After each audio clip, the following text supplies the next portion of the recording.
Hey everyone, welcome to Infinite Realms, and today I'm going to review Star Wars Vintage Collection Obi-Wan Kenobi.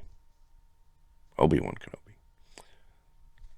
Did I say it twice? Well, it's this Kenobi TV show, so yeah, kind of technically somewhat. Okay, and you know, a lot of people have said a lot of stuff about the Obi-Wan TV series. I liked it. I mean, did it have issues? A couple. There were a couple of issues, but it was definitely better than Book of Boba Fett. 100 times better than Book of Boba Fett. I think it was up to par with Mandalorian. I mean, that's just my honest opinion right there. I mean, I can go into the exact details or I can start talking about the figure. I think I'm going to start talking about the figure.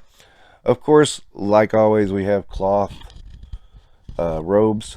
Don't tell Marvel Legends, because they think doing cloth is difficult. I do like this look for Obi-Wan. And, you know, one of the big criticisms was, well, he's walking around looking like a Jedi. You know? I mean, you get down, you start looking into the details of it. And it's really just kind of like a farming outfit. I mean, and, you know, here was always my thing about the Jedi robes thing. Was that, you know, Obi-Wan was walking around in some robes for the desert. We just automatically assumed that was Jedi robes. I mean, Lucas ran with it because he was just like, yeah, okay, that's Jedi robes. But, you know, I don't think it was ever intended that way. I think it was just, you know, some robes for out in the desert. I mean, you know, kind of loose-fitting clothing to keep the sun off you. That kind of thing. But, you know, it seems like anybody now that has a hood cloak with a hood, oh, they're dressed like a Jedi. I can't remember the name of the figure, but it came out a while back. It was the figure of the guy that Luke sold the speeder to in the original Star Wars. I hate calling it A New Hope, but I know that's what people call it. And people all assume that was a Jedi because he had a brown robe. It wasn't a Jedi.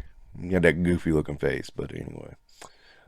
You know, you almost forget about him being there because you see him at such a far distance when Luke sells the speeder that you don't really notice him until, you know, then they make an action figure of him. It's like, oh yeah, I guess that guy was in there. Huh. Okay, that doesn't really count as a Cantina alien though, does it? So, yeah. Anyway, I do like this version of Obi-Wan. I mean, I think he looks cool. I talked about the lightsabers with Vader already, and yeah. Now he comes with Lola. I'm just going to tell you about Lola. First off, that's my cat's name, but I named her Lola long before this. No, not Loki. Loki's my other cat. And I had so much trouble out of Lola. I dropped her. Couldn't find her for a while. Found her finally. Then I picked up the one with the legs. The legs popped right out, and there's no way I'm going to find those.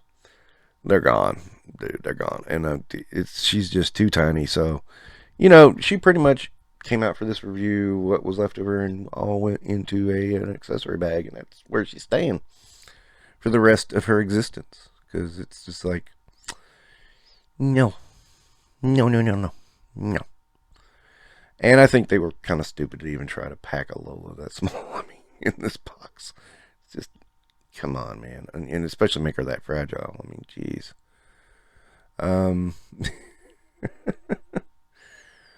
All right. So, still, it's a good figure. It's a good Obi-Wan figure. Looks really good as, you know, really good likeness of Ewan McGregor. I'll give it, damn it, you know, as much as I don't want to, I'll give it 5 stars. I mean, it's just a really great figure.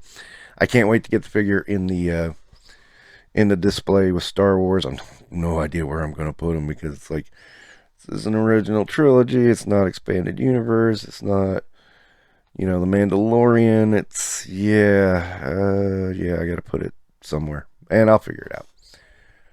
But that's going to wrap up this edition of Infinite Realms. Don't forget to like and subscribe.